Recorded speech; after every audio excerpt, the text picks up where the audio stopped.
Um, Good afternoon, everyone. As usual, I'm just gonna give a couple of seconds to allow you guys to come in before we start the business of the day. But before we start everything properly, I just want to ask each and every one of you, how has your day been? Those is noon, for those at work, how is work going? Those on break, those at home, and those caught up on traffic. How is the weather? Philly is kind of cool this morning, but I'm sure as time goes on, the weather will change. I can see from my attendee list, I've got a couple of numbers. I think we'll just take it off, even as people join us. For those of you guys that are joining us for the first time, my name is Gagba Esahaya, and I'm the training coordinator with the Temple Small Business Development Center.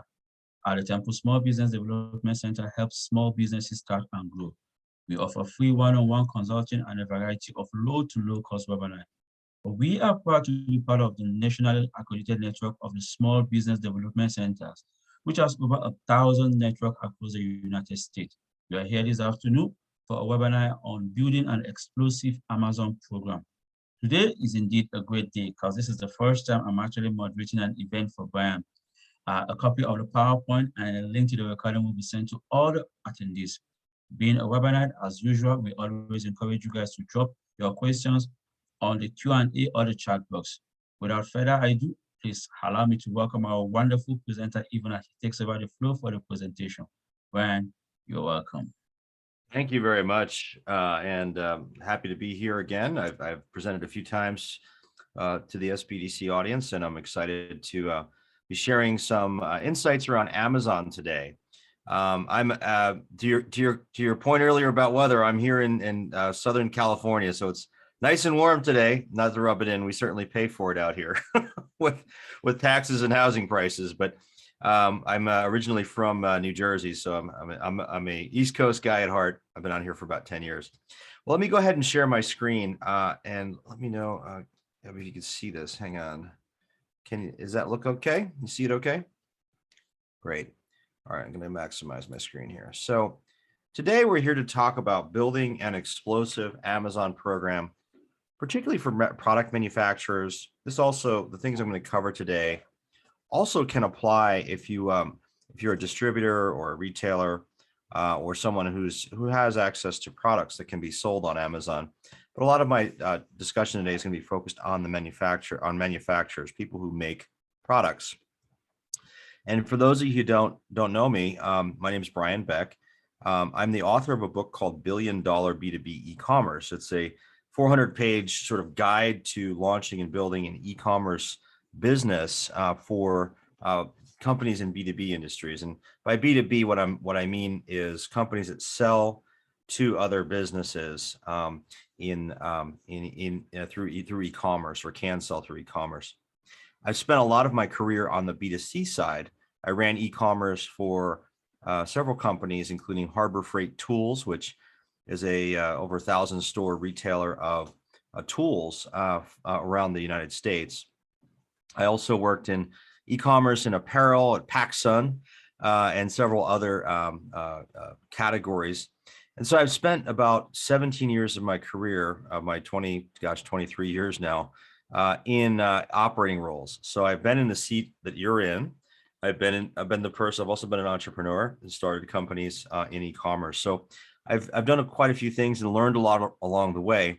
And I've been a student of, sold on, and competed with Amazon for many, many years, since the late 1990s. It's been a part of the go-to-market for all the companies I've been involved with and managed their e-commerce business. So I know the platform well. And our company, Insiba, I'm the managing partner and co-founder of Insiba. And what we do is we help companies, branded manufacturers, sell products on Amazon. So this is what I live and breathe every day. And we work with a variety of different companies. I'll introduce this more in just a moment. A couple housekeeping notes here too. I'll have my email address throughout this presentation, and I'm happy to send you a copy of the presentation. And I believe the SBDC will also be distributing a copy of this as well as a recording. So, but feel free to email me if you have any questions, and do put your questions in the chat box. So what are we going to talk about today? Well, B2B e-commerce. and Amazon, why is the time now for manufacturers to engage in e-commerce, particularly as we see COVID-19's impacts? And I'll talk a bit about that. I'll talk a little bit about Amazon Business and what Amazon Business is versus Amazon, some trends and other things that are occurring there that you should be aware of. And then we'll talk about defining your e-commerce strategy, and finally, foundational elements for success that are really critical for you to engage in to have success on the platform. It's easy to make mistakes on Amazon and get your account suspended or have problems getting going. And hopefully today I'll give you some pointers to avoid that. We'll leave a little time for Q&A at the end of this as well. And just real briefly on our company in Ciba, we took the name from this tree here. It's a Ciba tree, and it's the tallest tree in the Amazon rainforest. And our mission as a company is to help product manufacturers stand out in the rainforest. In other words, do things right so that you can stand out amongst the 3 billion products that are on Amazon. It's an enormous marketplace now, and I'll talk more about that in a moment. And we offer both strategic services as well as execution services for our clients. We're based in Scottsdale, Arizona. I happen to be in Southern California. My business partners and our team is in, most of our team is in Scottsdale. So why is e-commerce right for B2B companies? I'm going to talk a little bit about some trends and then tie it into Amazon. Well, first of all, the B2B buying process has changed, and those of you who are familiar with marketing might be familiar with the marketing funnel, which is what's here on the left.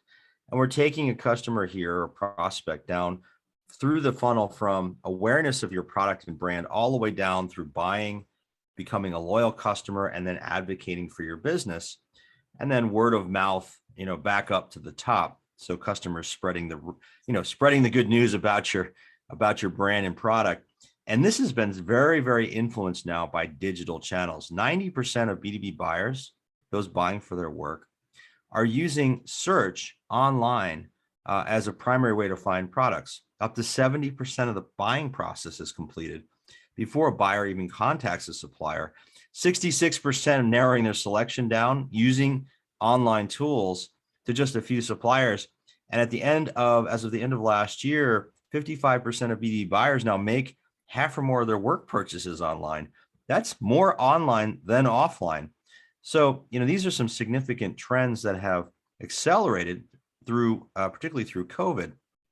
And part of it is that selling online is both more convenient for your buyer, but it's also less expensive and time saving for you as a seller of product. So there's benefits. It's a win-win all the way around. And if you think about the B2B buyer, their experiences, as many of you have been doing, I'm sure, for many years, their experiences have been shaped by their consumer website experiences, where they're going to Amazon, obviously, but they're going to other websites as well. And their behaviors are now shaped by that, and they expect a similar experience from you on your B2B website. The biggest difference is that B2B customers use sites because it makes their job easier. We're going to talk about how Amazon is doing some of this in their B2B buying or selling experience as well. B2C customers or consumers, when you're buying for yourself personally, it's more of an engagement, an adventure. Some would consider shopping fun. It's inspirational. But in the case of a B2B buyer, they want to get in and get out and have their job done quickly. And that's a key thesis in my book, is the success in e-commerce on the B2B side is really based on making the buyer's job easier. And when you don't do that, when you make it harder, that B2B buyer goes somewhere else. They use a different website. They may buy a competitor's product because they've made it easier to buy the product, or they may revert back to their old habit of ways they buy. And what we see happening here, and this is very true of Amazon, is that products that are simpler, such as consumables, reordered products, commonly reordered products, parts, accessories, are driving a lot of the volume in B2B e-commerce. However, that's quickly changing. I have clients that I work with now that are selling on Amazon and their own e-commerce sites that are selling highly complex equipment through these e-commerce channels. It's an interesting dynamic. It's emerging quickly that is not just about the consumables or the reorder, but also about buying products that are more complex. And what's driving a lot of this is that B2B buyers today are Amazon natives. In fact, millennials, which, those born between 1980 and 2000, I didn't make the cut, will be 75% of the global workforce within just 2 years. So, and these folks are moving into B2B procurement roles. So not only are these folks, sort of in their personal lives, e-commerce and Amazon natives, but they are now moving into the B2B side. And these millennials 3 years ago made 60% of their purchases, online, not offline. That's up from 47% just 2 years prior. And these folks are Amazon natives, truly, not just digital. They make half or more of their online purchases from Amazon and use Amazon for almost 100% of their online shopping, or at least part of it. And they're quickly becoming the buyer base of all of the folks that you're selling to. If you're selling to businesses, they have that expectation of a digital experience. And how does this manifest? Well, if we think about how manufacturers have traditionally sold, whether you've sold consumer products or B2B products, industrial products, medical products, whatever your industry is, traditionally, you would sell those products as a manufacturer to a distributor, an offline distributor or a retailer or a reseller of the product, who would then sell it to the end buyer. It was simple. Oh, the old days. And it still, by the way, exists, but it's been highly evolved and impacted by digital channels. So in today's supply chain is really, it's just changed quite a bit. It's much more transparent now. And the end user, although person on the right, the buyer, whether that's a consumer or business buyer, has more choice than they've ever had before. So you have manufacturers selling direct. Those of you on the phone today that are on the call today that are manufacturers, many companies, more than 50% now, are selling direct to the end buyer across industries. You have distributors. The traditional retailer, distributor, reseller is now introduced in many cases online channels. They still have their offline, most cases. Now they have online as well. You got pure play e-commerce resellers, both B2B and B2C. And you have marketplaces like Amazon and others. You've got Zoro, Global Industrial. You've got all kinds of other, you got Walmart, all kinds of other online marketplaces that have emerged. So that what has happened here is that the end buyer now has more choice, more transparency, and more power than they ever have had in the past. This has come to consumer, as a sort of a tidal wave over the last 2 decades. And this is here now for B2B markets as well. And the folks that are taking advantage of this on the B2B side are winning market share. If they're paying attention to these trends, they're able to capture more customers because they're moving closer to that end buyer by taking advantage of these new channels, Amazon being one of them. And those of you who know this fellow, put up your hand if you do, your virtual hand. There's this is I just got a question from Jabe. Thank you. What is B2C? Yes, Jabe, that's B2C is business to consumer. My apologies. Let me define. B2B is business to business selling. B2C is business to consumer selling. So hopefully that's clear. Thanks for your question. By the way, folks, if you had questions as I'm saying something, if you don't understand like an acronym I use or something, just please put it in the chat or Q&A. I will happily answer that. So this fellow his name is Jeff Bezos. He's the founder of Amazon.com. He was a CEO until last year, still obviously very involved in the company. He said this really well, I think, that what these dynamics, he put it this way back in 2010. He said the balance of power is shifting towards buyers and away from companies. The right way to respond to this, if you are a company, is to put the vast majority of your energy, attention, and dollars into building a great product or service and put a smaller amount into shouting about it or marketing it. Interesting perspective. What he's saying here, in effect, is that, really, if you're a product manufacturer, doubling down on making a great product and or service is really your competitive advantage and what you ought to focus on. And these channels like Amazon that are changing, evolving, are really opportunities for you to meet the customer where they want to shop, and then take advantage of that and display your competitive advantage through those channels, which again is your product itself. So we've seen that COVID has accelerated B2B e-commerce, B2C as well, quite frankly. One industry pundit put it this way: 10 years of acceleration in less than a year. It's really has forced the hand of e-commerce for B2B. And you've had, homebound B2B and frankly, consumer buyers have had no other way to buy many products over the last 2 years.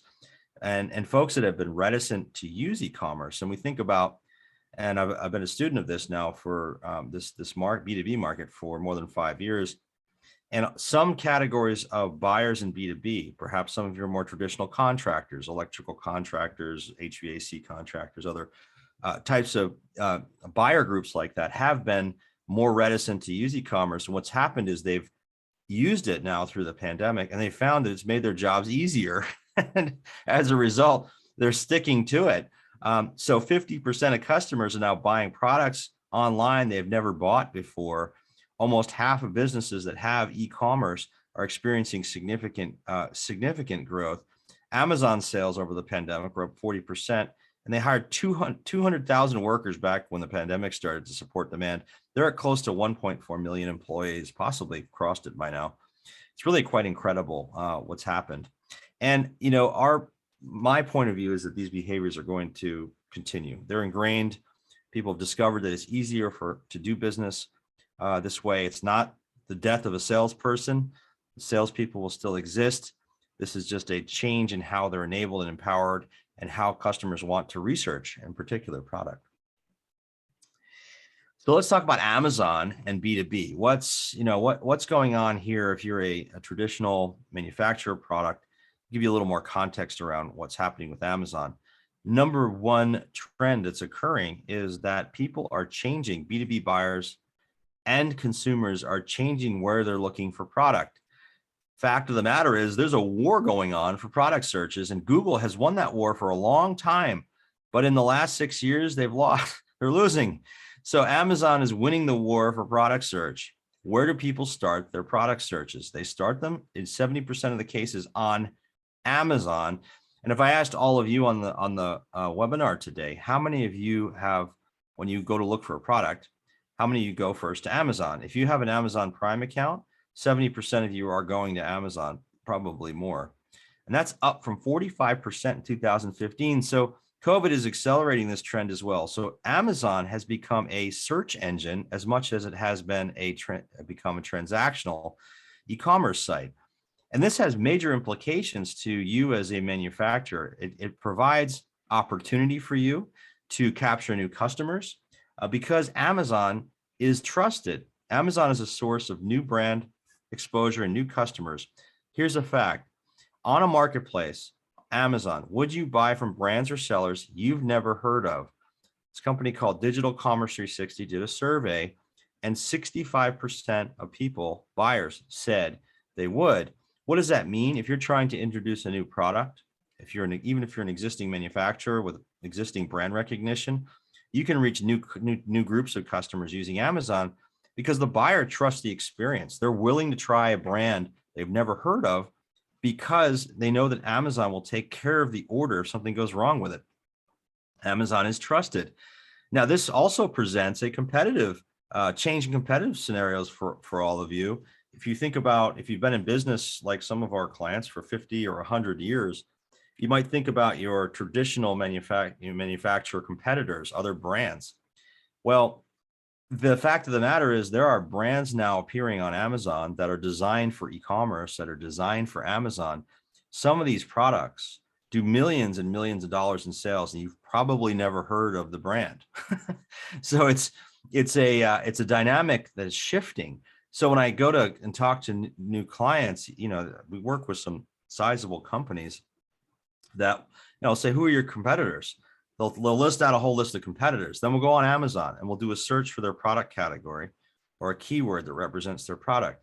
I'll pull up 5 or 6 products that are doing $2, $3, $5 million in sales, one product, and they won't have heard of the manufacturer at all. It's a new company, a different company than they're used to seeing. So it's really a shift in the landscape, and it's an opportunity too. And we've seen Amazon dominate business to consumer, again, the consumer retail side of e-commerce. It's now responsible for almost 50% of US e-commerce. And if you look at the right-hand side here, these are some of the categories where Amazon is dominant. So B2C, Amazon has become really a juggernaut. Now, the same thing is happening in B2B. This is some data from RBC Capital Markets, which is a Wall Street investment bank, which shows on their projection that by the end of next year, Amazon Business will be over $50 billion in sales. I've seen projections even higher than this recently. They did $30 billion in sales in 2021. And this is specifically a unit of Amazon called Amazon Business. And I'm going to get to what it is and define it for you in just a moment. But in essence, it's a section or a layer on Amazon that allows business buyers to create accounts and to buy using business credentials, and it's B2B specific product, in some cases the specific pricing, et cetera. I'll get more into that. But Amazon is truly becoming a force in a distribution channel in B2B. And it's not going to happen. It's already happened. And it's already happened. In fact, over 50% of B2B buyers make at least 10% of their work purchases on Amazon. This one is about, this statistic is also a couple years old. The post-pandemic number on this I don't have yet, but it's a significant growth even beyond this number. So what you're seeing here is there's even more penetration now. There's more buying behavior that's occurring now for B2B businesses through Amazon. So it's an exciting opportunity for those of you who want to get into this and sell your products to businesses and reach new customers on the B2B side using Amazon. So the question, what is Amazon Business? So I get this all the time. So, let me start by giving you a little bit of history. In 2012, Amazon launched something called Amazon Supply. Amazon Supply was the precursor to Amazon Business, and they created it as a separate website. It had a decent assortment of products, industrial business supplies, et cetera. But it was a different, separate website than Amazon.com. And they launched this thing, they ran it for a few years, and it failed. It didn't work. Now, Amazon is, they have wonderful deep pockets, so they can do this stuff, but they have a culture of testing. And they test things and they fail, and they learn from those failures, and they accept failure as a part of their growth process. It's an interesting culture. What they learned a number of things out of that, and they launched in 2015 something called Amazon Business. Now, Amazon Business was different than Amazon Supply, and they applied a lot of their learnings, as I mentioned, to create a new platform that was not a different website. It's the same website as Amazon, but what you as a business do, and I encourage each of you to take a look at, register for an Amazon Business account if this is something you're interested in selling on, and so you can understand and experience these features for yourself. But one of the key things they learned is, number one, it had to be the same website as Amazon, but two, they actually realized they needed people in the field to actually really do the recruiting of the sellers and the assortment, as well as the buyers. Now, Amazon had not put people in the field. Amazon is a technology company, really. It's a search engine, very data and analytically and algorithmically driven company.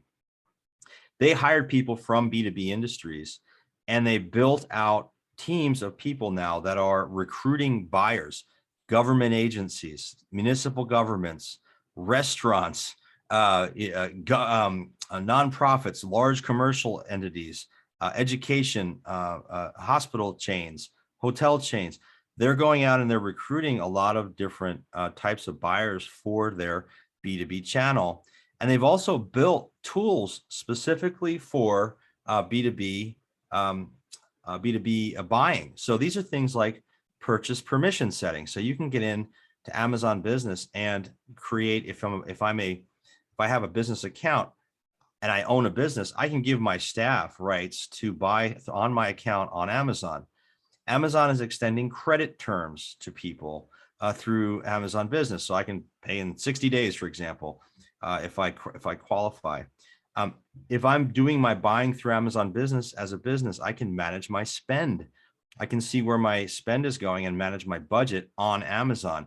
I can ask for quotes from suppliers. So if you're selling a product I could contact you and ask for a quote on your product through Amazon's interface using Amazon Business.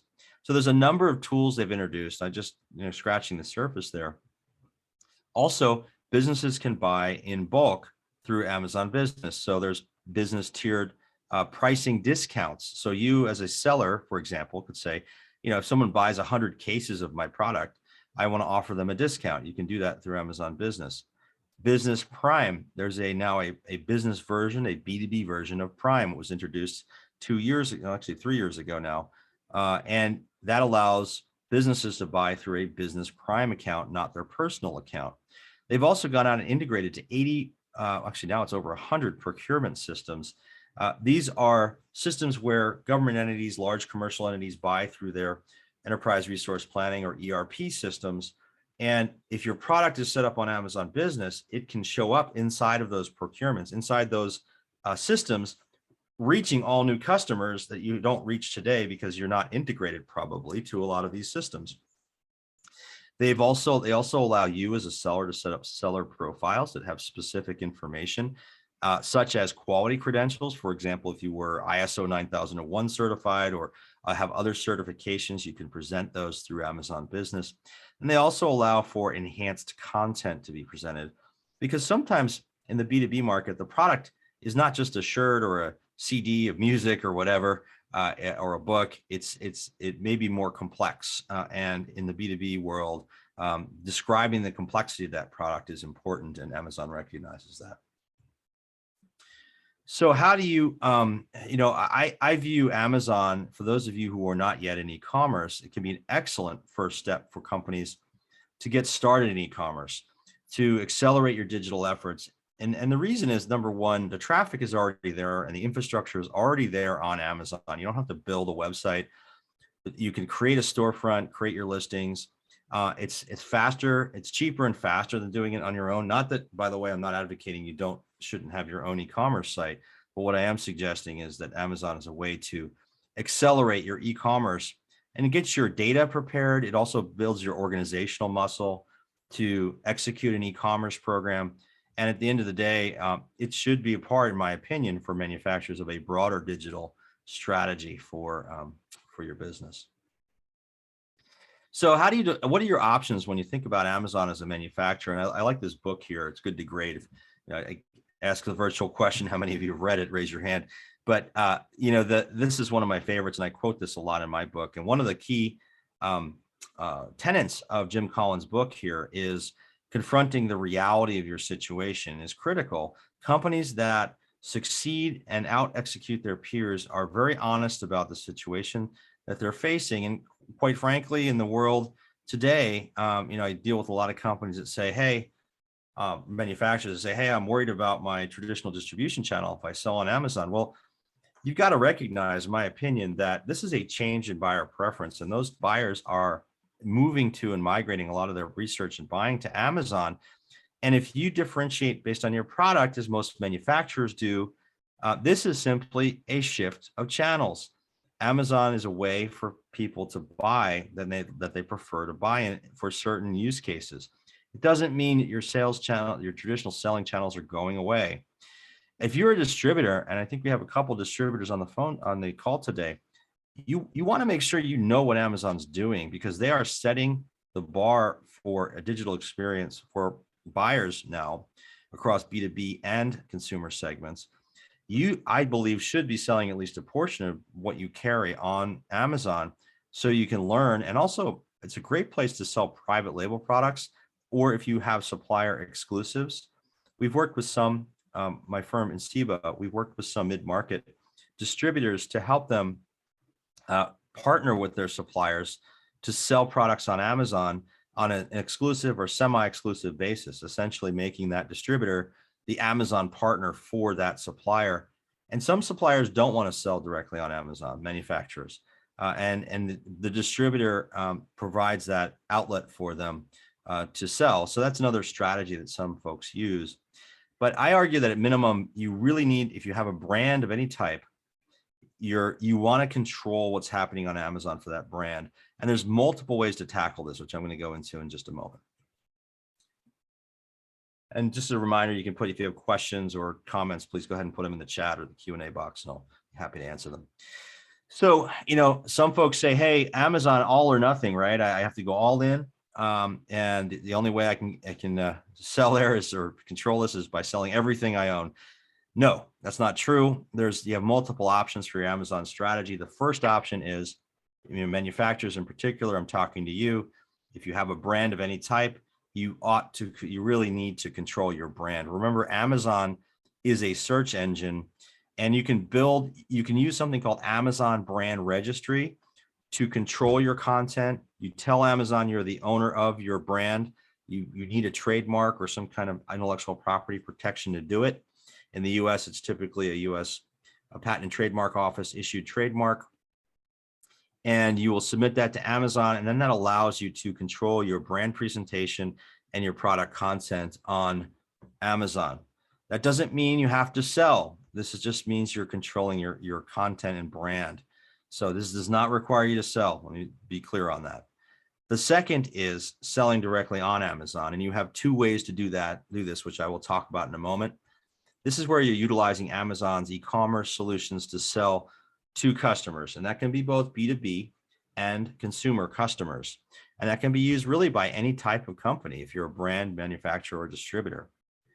The third is, and this for manufacturers in particular, this is some companies opt to go this route, which is control, meaning you're controlling your content and brand, option one, plus leveraging or empowering your resellers to sell, or your distributors, your dealers, to sell on Amazon on your behalf.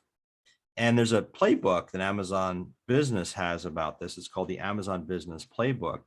And it talks about how branded manufacturers can utilize Amazon to, number one, control their presence as a search, as you should in the search engine, but then also allow specific distributors or retailers to resell your product on Amazon. So this is a way to avoid channel conflict for some larger brands that want to pursue that path. And by the way, the other path is a blend of these options. So point here is, it's not all or nothing. The most common path, and probably what a lot of you folks are interested in today, is selling on Amazon, path two. And so the first question I get often from manufacturers is, should I sell or not, right? What are the pros and cons of selling on Amazon? Well, first of all, let me go through the pros. Revenue, sales, money. It's a good channel for driving sales. We have some clients generating $25, $30 million a year in Amazon revenue. And we have companies that are much smaller also having success. We have clients that might be generating $500,000 or $1 million, but it's meaningful for them given the size of their business. Revenue is clearly available on Amazon, as well as massive brand exposure. I shared sort of the traffic and where people are going from to search for product. It is a place you can develop for manufacturers brand awareness. And you want to make sure, if you have a brand, you're building a brand at minimum, even if you're not selling, controlling the brand on the number one search engine, certainly in the United States and increasingly around the world. And I say higher gross margin as another point here, because when you think about selling on traditionally how you might sell on a PO in a wholesale channel, the margin you get there from a gross dollar perspective, forget about percentages. From a gross dollar standpoint, absolute dollar standpoint, selling on Amazon, if you use what's called the 3P method, and I'll talk about that in a moment, generates higher profit on almost all cases than selling in wholesale. You also can get faster time to market with e-commerce when you sell on Amazon. Now, why wouldn't you sell? Well, it's not your customer, right? So ultimately, when you sell to Amazon to or through Amazon, it's their customer. You have limited ability to remarket to them. If you don't take the path that I'll suggest to you today, if you sort of sell wholesale to Amazon, you can lose price control, and it can be very competitive, particularly if you don't have a good channel control strategy. You don't have full brand control, presentation control. It is still Amazon's website. There's an investment of resources in to do this, and then if you do sell in this one method, you are giving away price control, which can cause channel conflict if you sell to other channels. I published an article about all this stuff. You can see here on the bottom, there's a link here. And again, you'll get a copy of this deck or email me and I'll send you a copy. And you can get a sense for the, for more detail on these things there. So if you decide to sell, you have two options to sell on Amazon. The first is called Vendor Central 1P or first party, or you can sell what's called Seller Central on the right here, 3P or third party. Essentially, the left-hand side here, you're selling to Amazon on a PO, you ship to their fulfillment centers, and essentially you're done. They take it from there. They own the product. You sell it to Amazon. You have opportunities for marketing and merchandising, which are available, and there is some in the other method as well. There's some more tools you have in the Seller Central model, but essentially, Vendor Central is like selling to a traditional wholesale relationship. On the Seller Central side, you're really selling through Amazon. So this is where you, vendor, that's you, the seller, set up your own storefront on Amazon. Amazon still, processes the order, but either you ship it to the end customer or you use something called Fulfilled by Amazon, or FBA. Many of you have probably heard of this, to ship to the customer. You still have marketing and merchandising opportunities here. But a lot of B2B manufacturers, a lot of product manufacturers, frankly, consumer companies as well, are shifting in this direction because it provides, number one, price control, two, inventory control, three, full content control, and most importantly, it's typically much higher profit because you capture the full retail price. So the advantages are significant of 3P selling. It's your storefront. It gives you control. As I mentioned, it gives you the full retail price, and it gives you a number of things you have to control. Now, with this, obviously, there's more work than selling in 1P, but it is a direction many B2B companies are going. And these are what you have to control sort of down the bottom here. I won't read through all of these for the sake of time, but it's things like inventory. You can solicit ratings and reviews, etc. One other path for your strategy is control plus leveraging resellers. This is the number 3 path I highlighted. I'm not going to go through all this on the right here, but essentially what you're doing is you're using Amazon's brand registry to manage your content, and then you're pairing that with some agreements with your resellers, with dealers or retailers or resellers on Amazon, that then allow them to sell your product on Amazon, and they set up and they run their own Amazon accounts, and they make offers to sell the product you have listed on Amazon. It's another way to go to market that's used by some, in particular, mid-sized to large manufacturers. So what are some of the elements you need to build a foundation of success here? Well, the first step is really assortment. And there's, again, this misnomer that, hey, I have to sell everything on Amazon. You don't. You can always choose part of the line, but you don't know what's going to sell necessarily. And we often caution people not to rely on their traditional, selling levels or what's sold historically in other channels, because Amazon has such enormous reach that we always get surprises on what sells there. And again, because of that reach, and because it is a search engine, and this is one of our clients here, big ass fans. Many of you seen these big fans at the top of airports or in arenas and things, are huge fans. But I use them as an example a couple of times in here. In general, starting with a broader portion of the product line is better, and going in with a light, sort of not real deep on inventory, and really chasing into the demand is what we generally recommend. You also might consider, we have some clients that use private label or a separate label or a separate brand in Amazon, or create custom variants of their product for Amazon if they're worried about channel conflict. It's important for you, particularly if you're using any selling approach, but in the case of Fulfilled by Amazon, you want to make sure you're looking at your listing fees, your FBA costs, and other fees when you're setting your pricing on Amazon, so that you make sure you maintain an acceptable margin. And I wanted to highlight a couple of tools you can use here. On the left here, if you're looking for product niches for Amazon, you can use tools like Jungle Scout is a good one. It's been around for a long time. There's another tool called Merchant Words, which shows you search volumes for different, product keywords and things. So as you look for products, or you want to understand if there's volume on your brand name on Amazon, if people are searching for your brand or your product type. And if you want to understand for 3P or Seller Central selling, if you want to understand profitability and some of the fees, Amazon provides an FBA calculator, Fulfilled by Amazon calculator, which will show you Amazon commissions, fulfillment fees, etc. I put a link here in this presentation. You do need to access some of these features. You may need to have an Amazon account, which is $40 a month.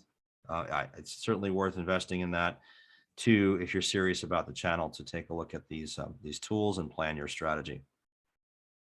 Great content's foundational. Again, this is another fan for Big Ass Fans. This is a $3,500 fan that sells on Amazon. And what's critical here is the content is your building block for success on Amazon. And you need to spend time on this. You need to have descriptive title with benefits, really great images. Videos are something that is increasingly important on Amazon. If you have them available, they're not necessary, but they certainly help with conversion and traffic.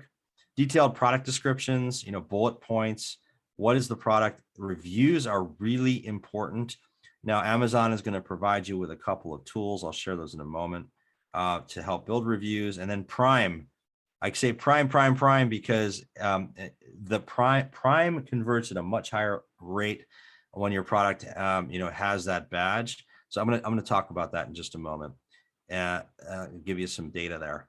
Amazon brand management. This is, again, the foundation of brand control. This is another one of our clients. They sell pipe. They make another manufacturer. And when you're going into Amazon, you want to make sure you have this foundation. You want to make sure you have distribution agreements, intellectual property protection, things like that. This is a lot of what we help our clients with, is to establish this foundation. You want to use Amazon brand registry. Now, I often get the question, will Amazon, remove sellers that I don't want on Amazon? No, they won't. You have to do this. If you want to control your presence on Amazon with resellers and things, you need to make sure that you're using multiple approaches. One of those is, distribution agreements, MAP, or minimum advertised price structures and policies, in conjunction with things like Amazon brand registry. Point is that this is it's achievable to have a controlled brand on Amazon, but it takes multiple approaches. A storefront. So this is a storefront here that for this client of ours that allow you to communicate why your product and brand is better.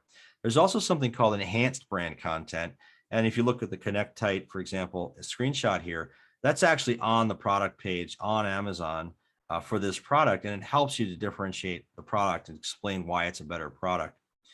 There's also other things like fraud monitoring you want to watch out for on Amazon. You want to watch out for counterfeiters, et cetera. And there are tools in the market that can help you do that. And then finally, balancing Amazon and your site. What I mean by that is, many of our clients will differentiate the assortment between what's on Amazon and what's on their own site, because they want that customer to come back to their own site. Now, you can't market to them because it's Amazon's customer. But if your product is differentiated and you have some different product, more product, services, or some kind of other accessories, other things on your own site, you're giving them a reason to come back to you and become, your customer directly. Why is Prime so important? Well, Prime traffic, those who have Prime that search, and many of you probably in your searches for products in your consumer life, click on that Prime badge when you're searching for products on Amazon. You say, I only want to see Prime products. Well, Prime traffic converts much, much higher. So people that have invested in Prime, whether it's consumer or business Prime, spend a lot more, 4.6 times. And the products that have the Prime badge convert or drives 30 to 50% more sales than those that don't. Way to get your products Prime eligible with 3P selling is using Fulfilled by Amazon. So if you're taking the Seller Central selling approach, you will your products, if they're in Amazon's fulfillment center using FBA, they will get the Prime badge. If you sell 1P or Vendor Central, which is the left-hand side of what I showed earlier, your products will also be Prime eligible because Amazon owns them and they're shipping them. So there's two ways to get your products Prime eligible. Visibility is really important. There's millions and well now billions of products on Amazon, and you can use Amazon search, paid search, as well as organic optimization techniques to make sure that you're showing up high in the search results. 70% of Amazon shoppers only buy product from page one. Now, the good news about this is people, when they come to Amazon, they convert, they buy. So as a result, high return on investment is available on paid search advertising on Amazon. So your dollar spent on Google advertising, for example, on what's called a non-branded search, like in this case, iPhone charger, or if you're selling cables or whatever. If you advertise on a keyword like that in Google, you're likely or lucky to get a 2 times return. So you spend $1, you get $2 back. Many times you don't even get that. In Amazon, you can get 5 to 6 times that dollar on your spend. So the return on investment on advertising in general is much higher on Amazon. And as you engage in advertising, it needs to be part of your program. Organic search will also come along. So organic search are clicks, you can see here on the left. Those are product presentations. They don't say the word sponsored above them. They're just regular search results. You don't pay for those, but you have to earn into those. One way that can help accelerate this is by leveraging the promotional opportunities that Amazon gives you right through your dashboard in Amazon's interface. There's a couple more slides here, and we'll have a few minutes for questions. I often get this question: is a relationship with Amazon important? Now, these are some of the folks that we work with at Amazon or have worked with. And just some pictures here. I mean, one of the things that we bring value to our clients is that we have hundreds of relationships at Amazon. That all said, the relationship is, you have to first understand that Amazon is different, right? So when you're selling on Amazon, it's not like selling to a traditional buyer of your product. If you're a manufacturer, maybe you have reps you work with, or you have buyers you work with, if it's a retailer or a distributor you're selling to. Amazon has some people like that, but in general, if you're selling to Amazon in the vendor central model, they're actually hard to get personal relationships. And they're generally reserved for the very large companies, meaning folks that are, have the potential to, or are already generating $10 million or more in sales on Amazon. And the other thing that's happening in Amazon is they're moving away from this, what they call vendor manager, vendor central model as a company. They're getting less and less of their volume from that selling method, and they're getting more of their volume from third-party selling, so the seller central model. And in the seller central model, there's even less of a relationship. It's very much self-service. You have to understand too that Amazon people shift roles, and they shift roles frequently. So I say don't despair, because you don't need a relationship to succeed on Amazon. There's Amazon provides a lot of resources, and I put a link in here to their YouTube channel that talks about some of those resources. On Amazon itself, there's an Amazon business blog. There are all kinds of resources also publicly available. There are millions of sellers on Amazon of all sizes. And as a result, there's a lot of resources available to help people succeed. And you can also leverage an agency with pre-existing relationships with Amazon, like us. We're not the only agency in the market either. There's other companies out there that have good relationships with Amazon. We happen to be very focused in the B2B side, and as a result have real niche on that, and sort of hold in that market as it relates to Amazon Business. However, if you're selling a consumer product or what have you, there's a lot of ways to leverage agencies to help you accelerate. Let's talk about roles for a moment. So how do you resource for this? How do you have success? What kind of roles are required? Well, number one, you need to have someone who owns a P&L. I always recommend our clients have a separate, called P&L, profit and loss statement, just for Amazon, so that you can track results there. You can see how much revenue, how much cost goes against it. And that needs to be an internal role. Content planning and execution and production is important. You need to make sure you get the right content on Amazon, as I described, for listing enhancements, for brand enhancement. Merchandising is important on Amazon. This is about talking about your brand presentation, your store improvements, aligning with Amazon's promotions, developing a calendar for Amazon, optimizing for B2B. So this is related to content, but it is an ongoing effort to make sure you're standing out from a merchandising perspective on Amazon. Paid marketing is extraordinarily data intensive. It's a quantitative function. If any of you have done any Google marketing or even Facebook marketing, where you're looking at data and click-through rates and all that sort of thing, Amazon, I've described it at an extremely high level, but Amazon has a similar advertising console and approach. We manage these paid advertising programs on Amazon for our clients. You need to have someone who knows what they're doing, because it's easy to spend money and not get a return if you're not careful and you don't know what you're doing. There are software tools that exist that can help with this. If you have questions on that or what some of those are, please send me an email. Again, my email's on every page here, but that's another major area of role that's needed. And then finally is operational planning and execution. You've got to plan stock and forecast for Amazon. Make sure you have, the right level of inventory. If you don't have it on Amazon, you can't sell it, obviously. Or if you're overstocked in Amazon, you can get hit with storage fees. So there are a variety of things on the operational side. And this is where a lot of companies go wrong, is they don't realize the rules of the road as it relates to Amazon's operations. And one of the most common mistakes we see is early on, a company will launch an Amazon program and they'll miss some of the key guidelines for fulfillment, or they'll cancel orders after they're placed on Amazon because it was a test and things like that.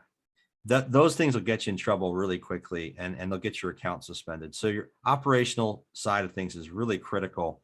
Also customer service. Now, one thing as a side note, if you use Fulfilled by Amazon, they provide the first level customer service to you as well. So there's a lot of benefits to Fulfilled by Amazon that even go beyond the Prime badge. So a couple key takeaways here, and then we'll have a few minutes for questions. The time is now for B2B e-commerce. So if you don't digitize, you'll be left behind by your customers. They are moving, as I've shown you, more towards this. And COVID has accelerated. It hasn't COVID, what's interesting about COVID is it didn't change the game. It just accelerated what was already happening across all these categories.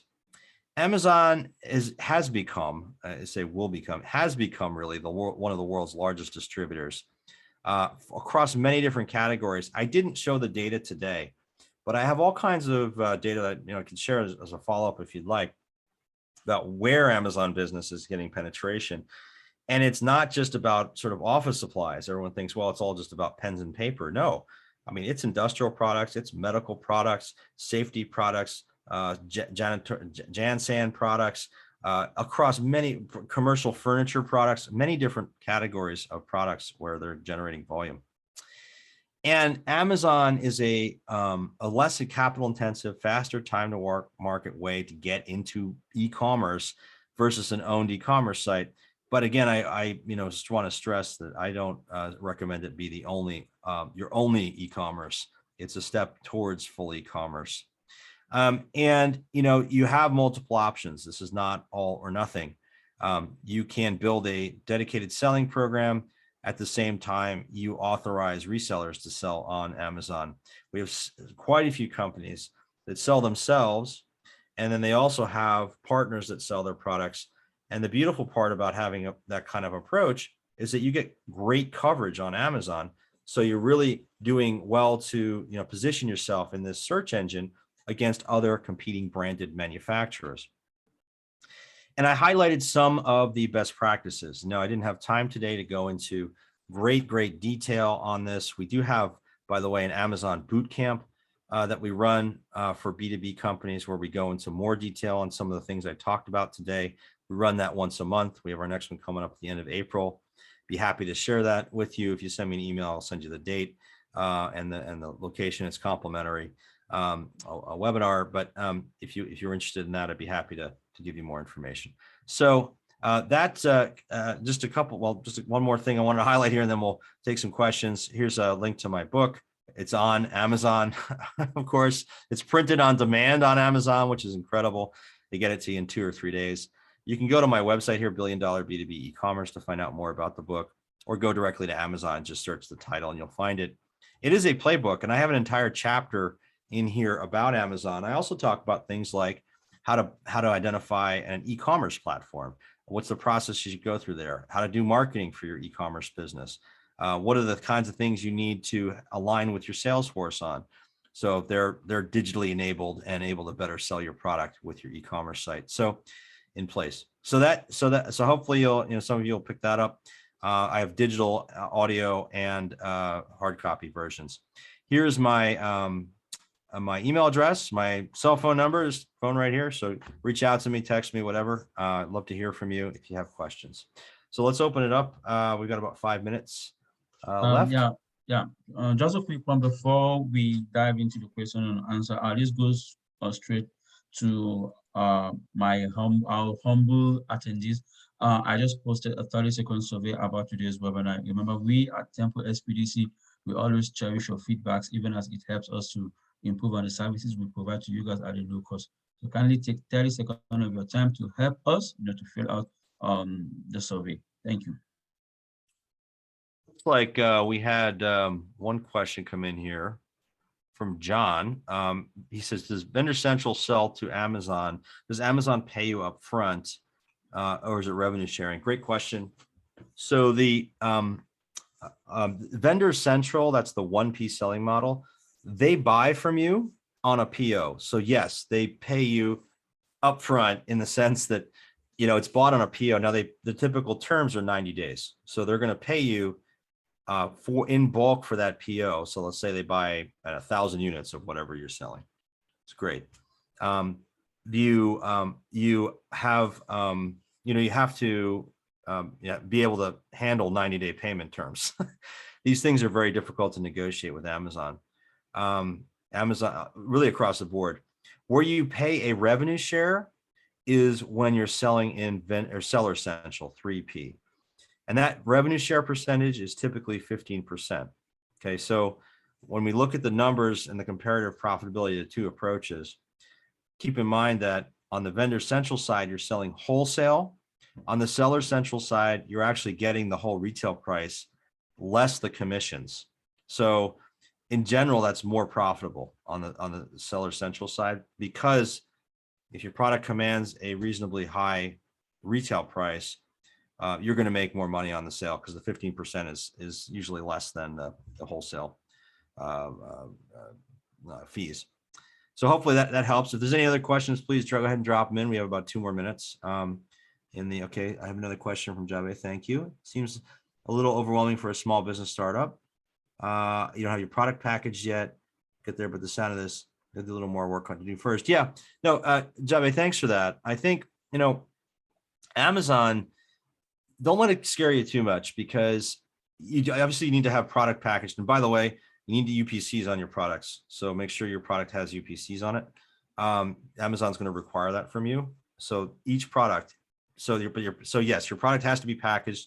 There are guidelines. The good news about all this, there are a lot of resources available on Amazon itself. And if you just Google it, you'll find lots of resources about how to package your product. You can watch videos, things like that. There's a lot available online about this stuff.